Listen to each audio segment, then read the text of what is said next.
मेरिया भेणी असां मुसलमान है ते मुसलमान दा मतलब क्या है? रब दा फरमा बरदार, हिक हुंदे अगू झुकण आला ते हिक हुंदे कोलों मंगण आला। साकू कोई परेशानी आवे ना आवे असां हर पक्की दरबार ते उच्ची सरकार कोल भजदे हैं। जेड़ा पक्का थल्ला जिथां दीवा बलदा डिठा उतां ही भज पिया। कई तरह शिफा मिल वञे, बीमारी टल वञे, पुत्र मिल वञे, घर बच वञे। वल्ड साओ ए दरबारां क्या कहनी बुढ़िया कितनी इता दरबार हो सन तुहाडे इलाके च बच गिन बुढ़ गिन। जेड़ी आफत कोई सबक सिखा वञे वो आफत कहनी होंदी, मुसीबत कहनी होंदी, वो नेमत होंदी है। जेड़ी मुसीबत इंसान को रब दे करीब च करे वो मुसीबत नहीं, वो रब दी रहमत है, वो नेमत है, वो जहमत नहीं।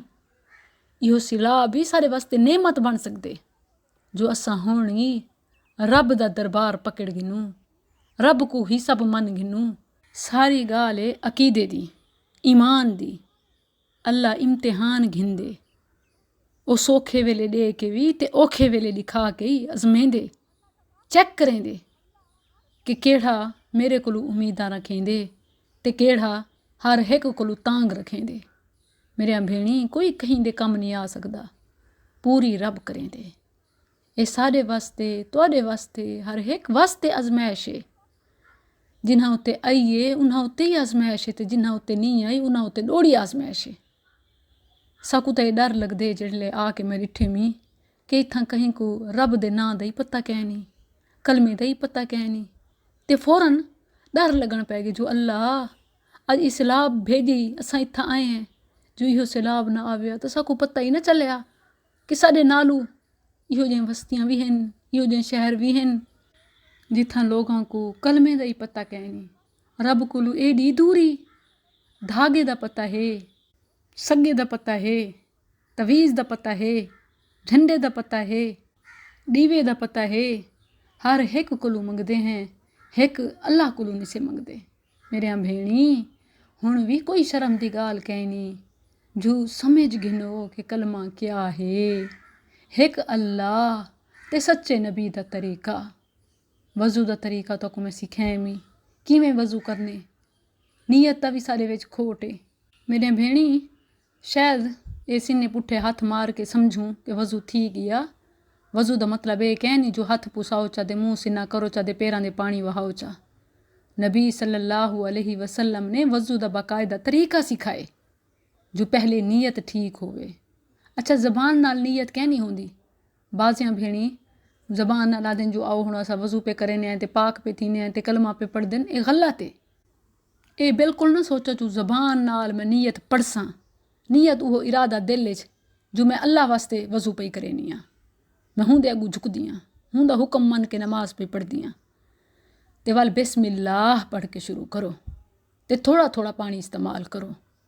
अगर पानी थोड़ा है तो एक दफ़ा भी सारे वज़ू वाले आज़ा कुल्ली नक मूँह दे पानी बाहां धोवणियां ते पैरां दे पावनी वहा के रगड़ना ये सब एक दफ़ा भी जायज़ है, वज़ू पूरा है।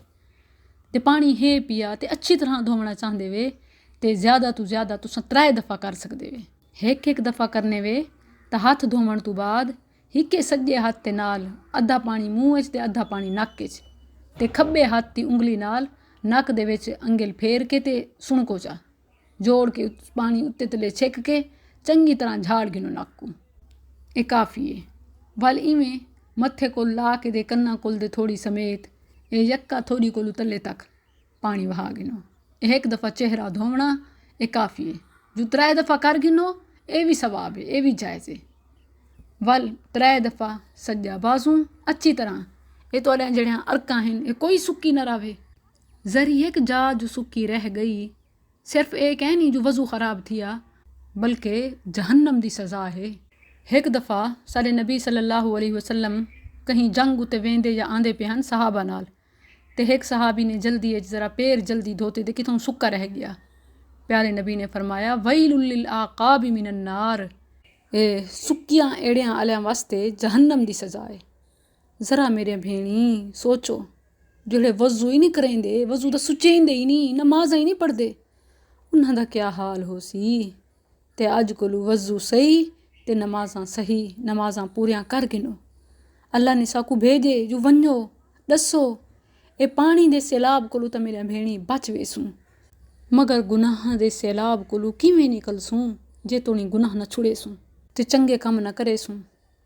वल ए डूहे बाहां धो के मसा करने ए जिथू असां अपना मुंह चेहरा धोते से इंदे कोल उतू जिथू वाल शुरू थींदे पिन इथां डूहे हथ गिदी वञो पिछां खुती तक ते वलदे वापस वलई आवो इथां जिवें मसा शुरू कीते वे। इहो सिन्ने हथ वलदा कन्ना चफेरो ए डूहे अंगली डूहां कन्ना दे सुराखां ते अंगर पूरी फिरेंदे आओ ते वल अंगूठे को पिछू भवा के ते अगू गिदी आओ। बस कोई गिच्ची दा मसा कहनी ते कोई ए बाहां उत्ते वल हथ नहीं फेरना, पहले बाहां धुईच गिन, कोई गर्दन शर्दन दे हथ कहनी फेरना। वल सीधा साधा डूहे पैर च धोवो, पहले सज्जा पैर ते वल खब्बा पैर। जिल्ले पैर धोवो तां वल ख्याल करो कि पैरां दे अंगलियां दे विचू जा सुकी न रहे। अपने खब्बे हथ दी छोटी उंगली दे नाल विच जोड़ के खलाल करो फेरो विच अंगल ताकि किथों सुकी जा न रहे जो वज़ू सारा किता बर्बाद थी वने ते वल उल्टा जहन्नम दी सज़ा आई नाल। मेरे भेणी नमाज दा ही तरीका तो मैं सिखाएमी। प्यारे नबी सल्लल्लाहु अलैहि वसल्लम ने 7 साल कोल नमाज पढ़न दा हुक्म दिते ते 10 साल कोल सख्ती है जो प्यू माँ मार सकदन मारन जेड़ा बाल नमाज ना पढ़े। हर शय दा प्यार है मगर नमाज विच कोई प्यार कहनी। जेड़ा बाल नमाज ही नहीं पढ़दा वो तुहारे वास्ते चौका फरमा बरदार निकल सी जेड़ा रब दा ही फरमा बरदार कहनी। ते रब दा बालां को फरमा बरदार बनाओ हूँ वाले बनसन जिले असां आप बनसूं जिले असां आप ही नमाजा ना पढ़ूं ते बहाने करूं ते बाल दाज के सारे कोल स्याणे बनदन ते आपू जान स्याणे बनने पौने होने ते खटेंदे अपने वास्ते जहन्नम पे होने। अल्लाह सा कुछ